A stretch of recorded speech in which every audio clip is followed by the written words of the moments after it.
Welcome to the Real Female Entrepreneurs. Today's guest has been shaping iconic brands for over 3 decades, blending strategy, storytelling, and soul into campaigns that actually last. As co founder and chief of brand and design development at a certified B Corp agency, she's helped build beloved names while championing community, creativity, and culture. Thoughtful, low eco, and impact driven. She designs with purpose and heart. Please help me welcome the amazing Keri Piatek, co founder of Place Creative Company. Welcome, Keri. We are going to have so much fun today, Keri. Great. Thank you for having me. I am excited. So, okay, tell me about your company, what you actually do, and who you actually help. We're called Place Creative Company, and we're a certified B Corp and a certified WeBank, women owned, for people that don't know the, the name. And we really help businesses almost of every size, some startups, some very big corporations, some mid-level, really a lot of times in transition with their business, like you're launching a new product, or you have, a challenge in your company that has to be solved. And we help solve it with advertising campaigns, designs, websites, digital marketing. But it's really a full service we do. And, we love working with companies that in nonprofits and government entities. So it's a wide variety of clients. But then that also are doing good, that we feel good about working with you, helping your customers and, looking for a good outcome. Wow. So you just make us pop. That's what you're saying. Yes. You make us pop. Yeah, definitely. You want to have like the greatest logo, you want to have a killer ad campaign, but then also we record it too, so we know it's working. So, like say digital advertising campaigns where we can really focus in on your customer and track everything from there. So we know like who's clicking on your website or who's signing up or who's getting help from you, whatever. So you really have some tangible results too. So what started all of this? What got you to become the entrepreneur you are and go into the business that you actually have now? Well, I think way back when I think about it, my mom went to college, back to college when we were kids, and designer actually, but that was very different than it is now because she was hand inking logos, and they're doing video production, which was a big thing. Like it wasn't like you could just have your phone or anything. And so I've always kind of liked, art and design. And then I went to Syracuse University for communication design with a minor in marketing. And I also liked it because I was an avid ski racer. I could also ski race there. That's cool. That is cool. Yeah. And, I was from New York State. So going somewhere, still within New York was great. But the program was really great there. And I got to study under the professor who started that program. And it was just a great experience. And then the alumni network was awesome because you're offered like 11 jobs. I was offered 11 jobs after school and decided to work on Madison Avenue right away in New York City. So it's like we have a really good, we call it the Orange Mafia in New York City. But I I've just always loved like advertising and design, but I also, I love the business side of it too. So like, how can you have this as a career and, make money, but then also just love what you're doing. So that really brought me into design and advertising. So, but in the back of my head too, I always thought, oh, I'd love to own my own business someday and be my own boss. And so at that time, working in New York City, it was, working for some really good bosses and some really bad bosses. And so then learning like, okay, I don't want to be like that if I'm a boss. And then, kind of, I worked a lot there. And my last job, I traveled around the world working, doing a lot of branded environments, like things for Disney and Pepsi and Sundance Film Centers, which was a great experience, but I just started to burn out. And I decided to move to Burlington, Vermont. Because I had some friends here, and then I got a job at an ad agency here in town, and it was like so much easier. I say, people stopped working at 5:30, which like was unreal to me, because I used to like eat lunch at 5:30 because it was like, I was working till like 11 o'clock at night in New York City.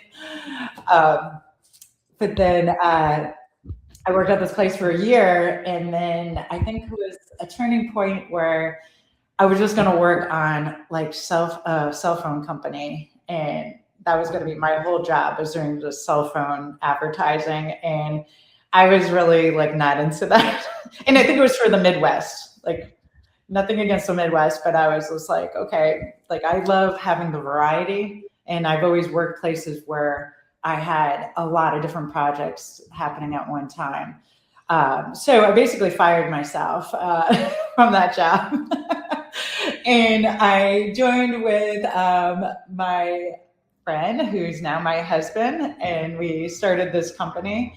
And then we've been doing it for 25 years now. And I took majority ownership, because I run a lot of the business side of things, but I just love having control of, our destiny, of what projects we want to work on, helping people how I want to help them, and treating our employees great. Because that was one thing I think I really learned from past bosses, was that, you got to treat people how you want to be treated, because you never know, they're going to be your client one day. Because it happens. Like we've had one of our account managers left and went to work for one of our clients, and then they were our clients. So we always try to treat everybody with respect, and be paid well and be flexible, because we have a lot of working families. Yep. So anyways, that was a very long answer. That's okay. You've explained a lot that you've adjusted during those time periods of becoming who you've become, and to become the entrepreneur that you've become, and what you like and what you don't like. So with that, what would you go back and tell your 18-year-old self, because you've learned so much, just like me? Yeah, I think one thing I thought about, say when I was 18 and I was just like, okay, I want to just go to this college because, this is what I want to do. And, and they have everything I like. But I think I didn't know about how, I didn't research the alumni, I think, too, where they were working. And those connections. But then I also wish I did, do that research, because maybe I would have found a mentor and say oh, should I, be studying this, or, I want to, do X, Y, and Z someday, to have somebody that was actually in the business mentoring me. I mean, I sort of found that a little bit when I got out and got jobs, but, it was totally different. But, this was like 90s. It was like I worked for all men. I don't think I had one female boss. And there was only I think maybe I interviewed one company that was owned by a woman in New York City. But I did work with a lot of women, because there was a lot of women designers. But it was just kind of looking back, there was nobody, And then when my last job in New York, I was middle management, and I was the only female also. And then that time too was a lot of okay, I guess I gotta go drink whiskey and smoke cigars, or go hit some golf balls. So I'm don't miss out on things. So did you learn golf? Did you learn golf? Yeah, I knew a little from my parents, but luckily when you're in New York City, it's mostly just going to Chelsea Piers and hitting the driving range. But once in a while we would have we'd go up to Westchester because one of our clients was there, and and it was, that job was too, a lot of schmoozing. Yeah, I'm not a good golf player at all. Mine just sort of like I either do the divot thing or it goes just runs on the ground. It don't never get any yes or no.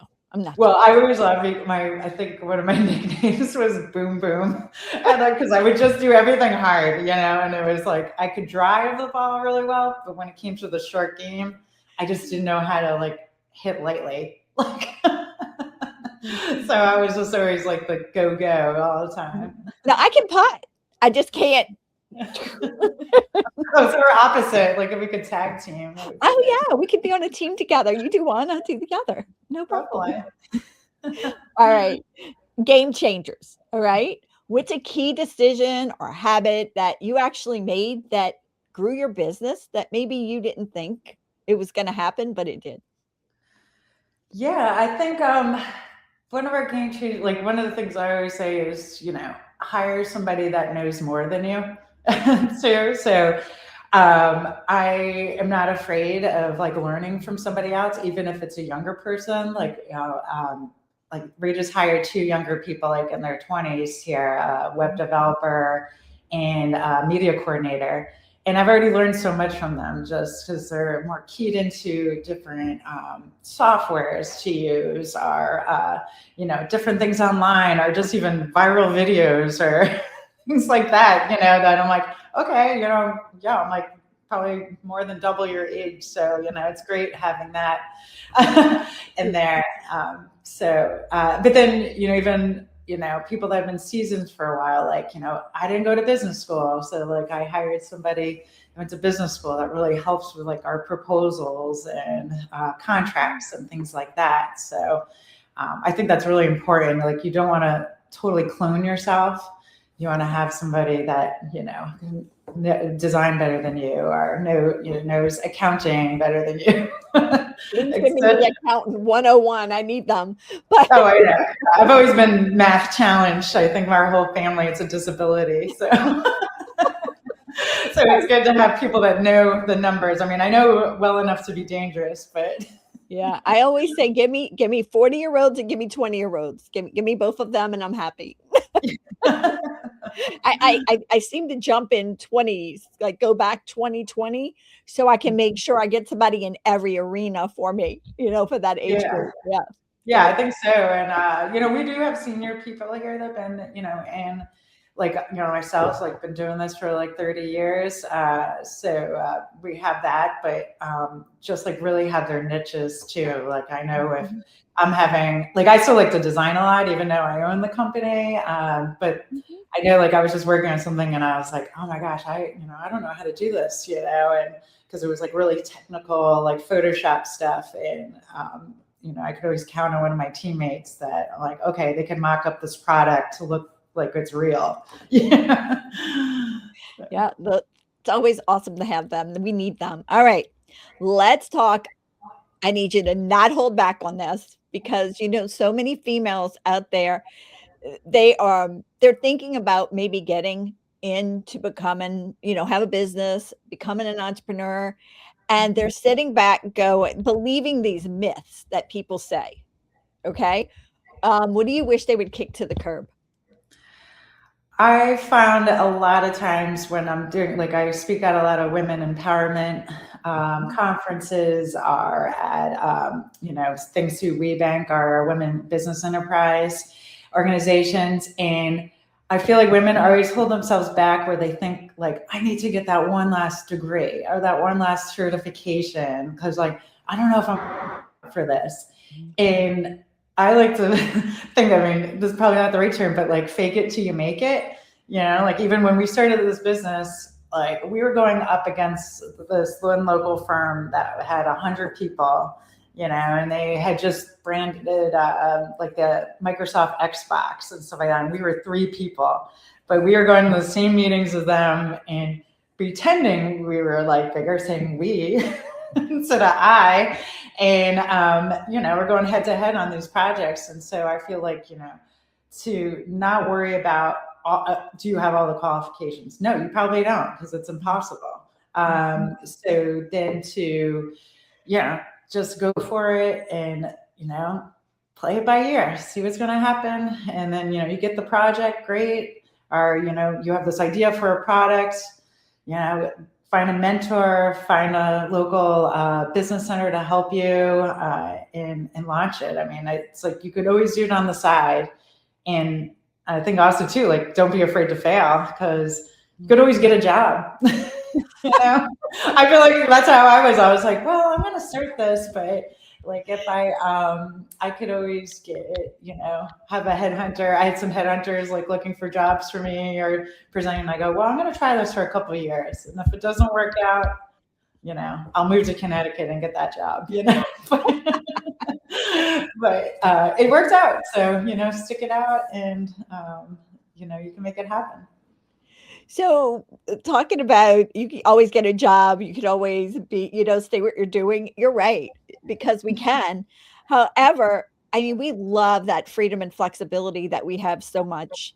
How do you balance that freedom and flexibility that we have with your family life, your personal life, and your business life?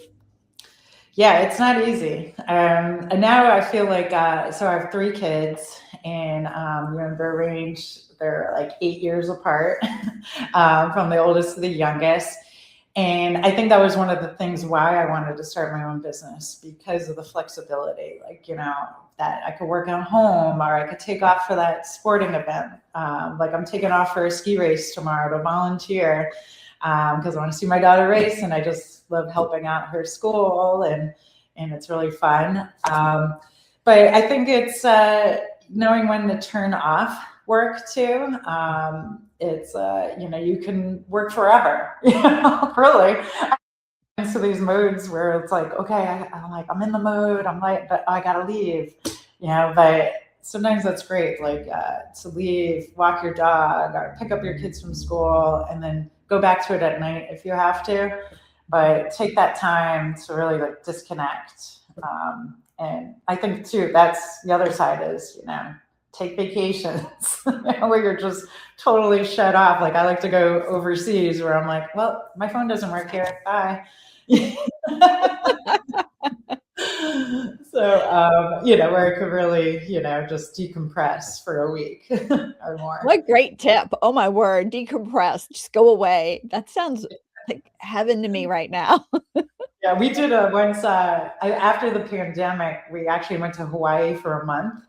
And it was my dream, but like I had, somebody at work was retiring, and I was like, I really got to take this time before he retires, because he's like holding things together.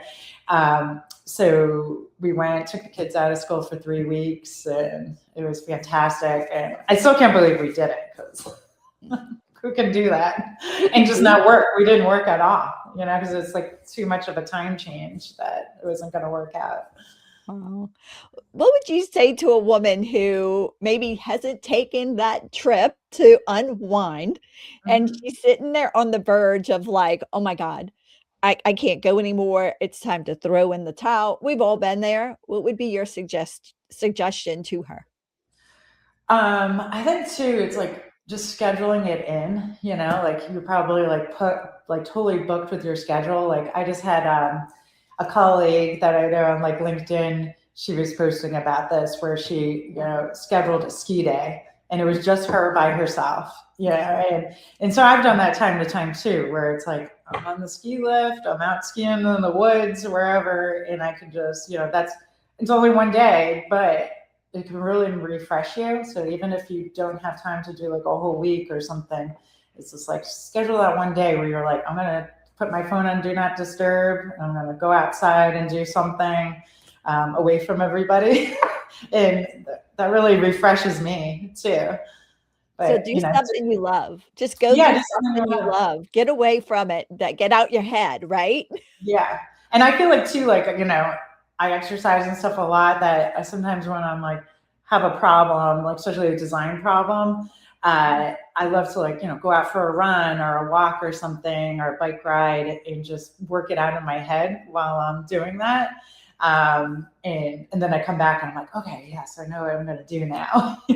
Where like, if I'm just sitting there on my computer and spinning wheels, it's not going to work. But it's like, I think it's something about getting out in the fresh air and, looking around and then, thinking about it while you're doing that really helps work out problems. Definitely. All right. What about a sneak peek into your future? What can we look for and what's going on? Well, we just became a B Corp actually end of last year, so we're really excited to connect with that community. And people that don't know B Corp, it's a benefit corporation. It's a global group of companies, nonprofits that have a bottom line. So their slogan is business for good. So that really shows you that you can have a great thriving business, be making money, but then also helping out either your community or certain groups, but mostly, helping like your employees live a good life, is also part of it, and being, sustainable to our planet, obviously. So we're really excited to connect with that and just who we can connect through B Corp and become, work more with more companies that way. So that's what we're really focusing on this year. But yeah, just keep on growing and, hopefully hiring some new blood here and stuff like that. Wow. All right. Hiring. You're going to be hiring. That is amazing. So many people are not, but you are. I love that. Yeah. I mean, we're always like looking for new talent, especially like, younger designers, project managers. But here in Vermont, like it's a big strive for the state to grow our population because I think we're the second to the bottom in population. We only have like 650,000 people in our state, which is really surprising because we're between New York and New Hampshire and Massachusetts that, have a lot of people. I think it's kind of like a little unknown area here. So it's like a little hidden gem. The hidden gem. Hidden gem. Right? Yep, hidden gem because you can have a quality of life, but then also, work in great businesses. I mean, well, we're like kind of like we were talking about B Corp. We're kind of like the most B Corps per capita because, we have Ben & Jerry's, King Arthur Flour, Seventh Generation. Like those are a lot of the big national ones here. And then, smaller companies like us, service companies, but then a lot of product companies too. So, but, we want more people to move here and, join I would just like diverse and thriving environment.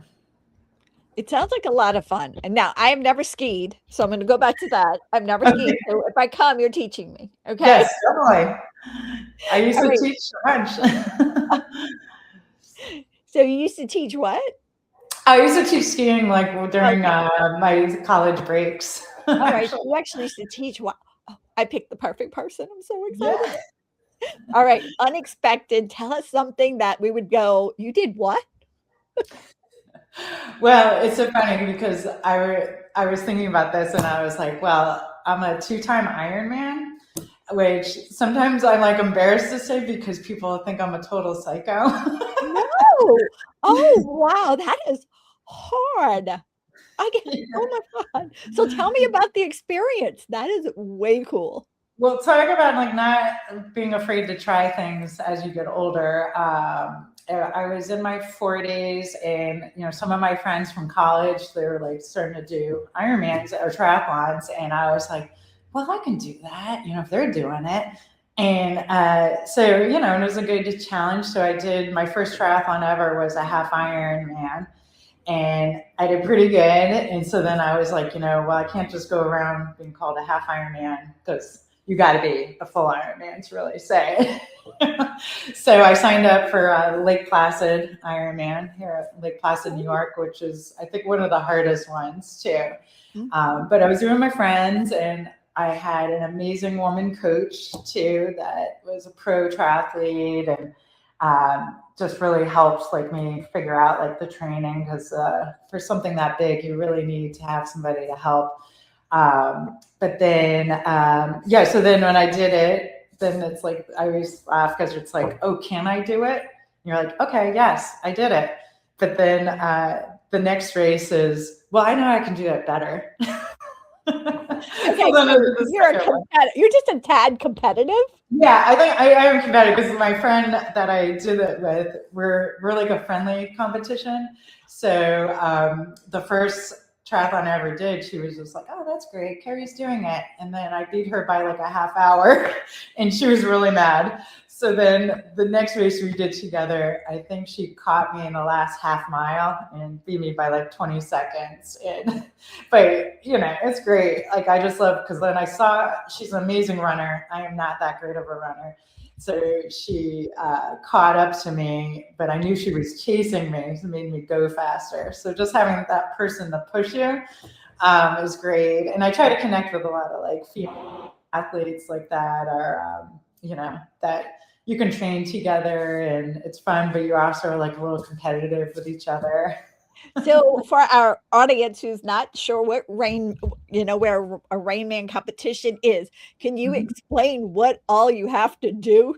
Sure. So a full Ironman is a 2.4 mile swim, 112-mile bike ride, and then a marathon, so 26.2.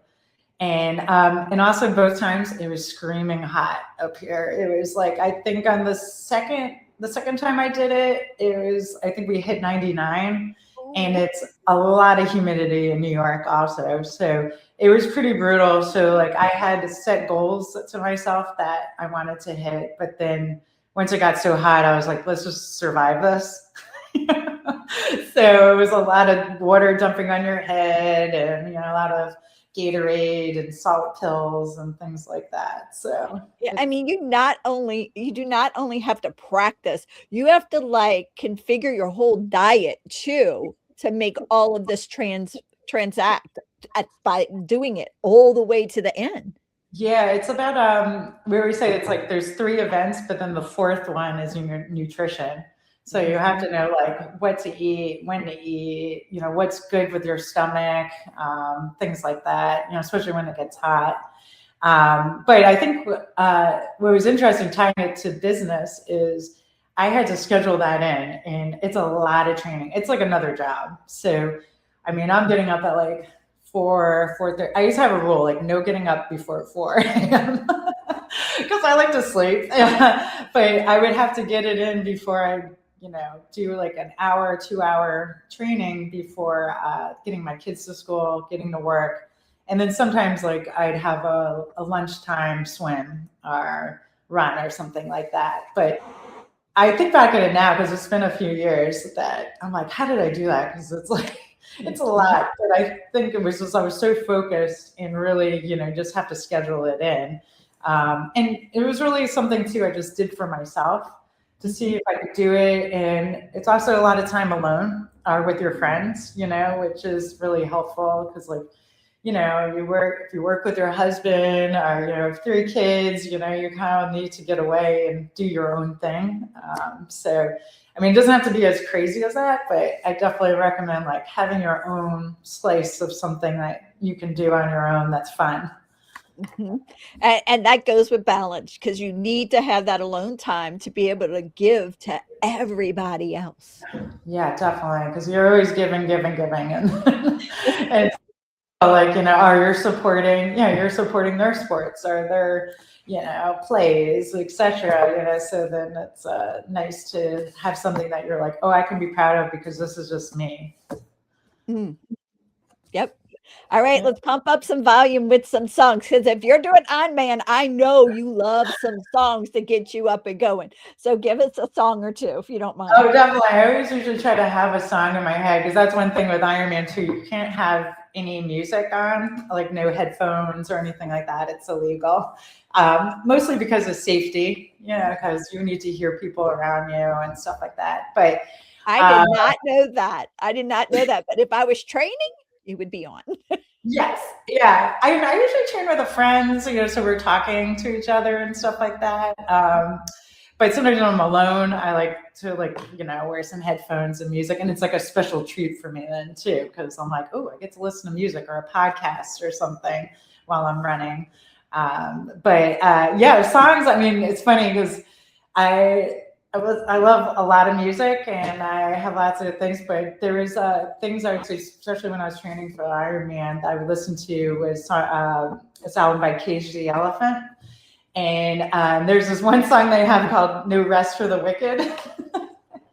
So, and it was just like the things of like, I don't have time for this. I got to go, do things because there's no rest. And that's what I would always kind of think about, or I think of another song called Trouble, where it'd be like, especially when you're swimming with a bunch of people, you'll be like, there's trouble on the right, there's trouble on the left. But I'm just going to keep on steering straight. Oh my word, that is so. I love your music. This is going to be fun. It's going to be a fun song month with that. Book. Do you have a favorite book or books that you want to tell us about?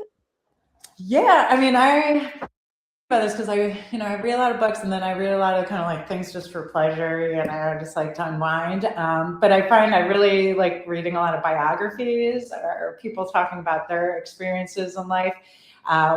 But one that kind of rises to the top is Tina Fey's Bossy Pants, because just being a woman boss.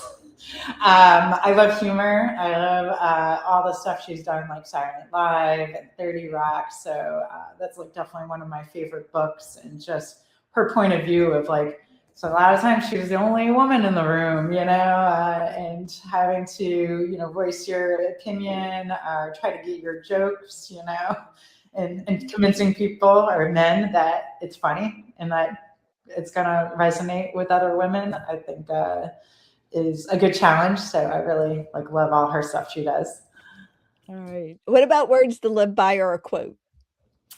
Yeah, it's funny because one of my neighbors was like, "Oh, when you did the Ironman, did you have like a mantra?" And I had a couple. I would say one was like the one I usually wouldn't tell anybody, because it'd be like, don't F up, because it's like, don't drown, don't crash on your bike, know the course, things like that.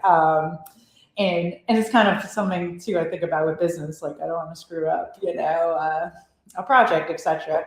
But then I really love this one by Christy, who is a Peloton instructor, and hers is I am, I can, I will. So just like knowing yourself and that you have the will to do this and that you can do it. I feel like I've said a lot of times. Yeah. That is great. All right. Superpower, 24 hours. You can have anything you want. What is it? But I can have anything. Any superpower you want. Oh, superpower. Okay. My always ask me this because he's really into superheroes and comics, and super speed is what I would want. Where Say it again. You bleeped out. What is it? Oh, super speed. Well, to do the Ironman race again. Yeah, I know. I could win the Ironman race. I can get work done, get everybody fed, shopping done, etc. But or just get to places like, oh, I want to go travel there. Speed of light over there, like what is it, like lightning or something like that. that one character was. So if you believe in motivation, what would be something that you do to actually motivate yourself? We all have a tendency to be down. What is it that you do? For motivating, I would say it goes back to sometimes if I'm not motivated, I mean, it's hard to be motivated every day. I mean, honestly, that it's kind of taking that first step, putting one foot in front of the other. So sometimes it's just all right, I got to get out, walk my dog for a little while.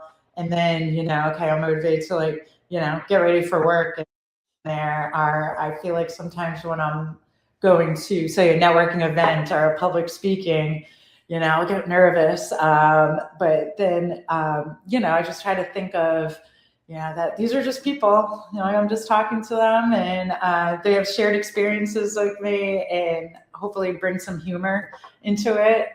So that's a little bit of motivating, but I think too, just, like I said, listening to great music and getting outside and moving around kind of helps with some motivation. It does. It does. Yeah. Having fun. Yeah, having fun. I mean, I love to laugh. Like, say, like going to a networking thing, I'd be like listening to like, Conan O'Brien like podcasts or something like that, where I'm just like laughing and getting loose and like, okay, don't be so serious. That is great. All right. So, what is the best way for our audience to stay connected with you? Yeah, well, you can visit my website at Place VT. So that's a V and a T, just like Vermont. Placevt.com. I'm also on LinkedIn and pretty active on there. So you can send me a message on there and connect that way.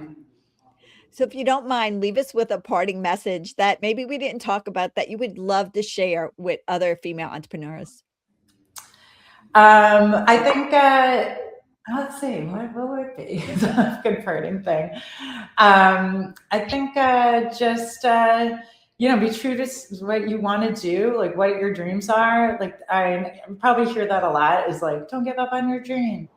But if it's something that you really are passionate about and are good at and like doing, keep going at it. Like I feel like that's what I have two daughters myself, and they're choosing similar patterns as I do, and I want to be like, this is what I did, but they need to find out that themselves. So I've been really, telling them like, seek out a mentor, somebody that could help you. Like maybe it's a college professor or somebody that you really admire that is doing something you want to do someday, and reach out to them and ask them, how did you get started? How did can I intern with you? Things like that. Can I buy you a cup of coffee and talk? So that's always a great way to connect with other women and learn about their business and how to do better at your business. Keri, I love the fact that you're not trying to sway your daughters, and you're allowing them to learn on their own and giving them that knowledge of what to do and how to connect to those other women. And you're not just saying go find somebody, you're giving them what to do. Ask them if you can buy them coffee and just sit down and chat with them. You are giving them an actual plan of action and not trying to take over the plan of action. And that is the same thing you just did for our audience. Thank you for that. Oh, thanks. Yeah, I think it's really important to like try to connect. I mean, I think that's my oldest daughter. I've seen that with her in New York City, where she goes to school, is not being afraid to like approach people or send messages, where people are so much more reachable now than they were, like, say, when I was, in college, where, oh, I love your Instagram, I could send you a message. They might answer back. I don't know. It's like worth the shot. You never know. Keri, Yeah. thank you for being on here. You've given so many golden nuggets to everybody. I really appreciate it. Thank you. Oh, thank you so much. Bye. Bye. Thank you so much for tuning in to this episode of Female Entrepreneurs Magazine. I hope you found inspiration, actionable tips, and a sense of connection with our incredible community of driven women. Don't forget to hit that subscribe button, leave a review, and share the episode with fellow entrepreneurs who are ready to elevate their game. Remember, your success is just the beginning, and we're here to support you in every step of the way. Until next time, keep shining, keep thriving, and remember, you have the power to create the business and life of your dreams. Stay inspired, and I'll see you in the next episode. Bye.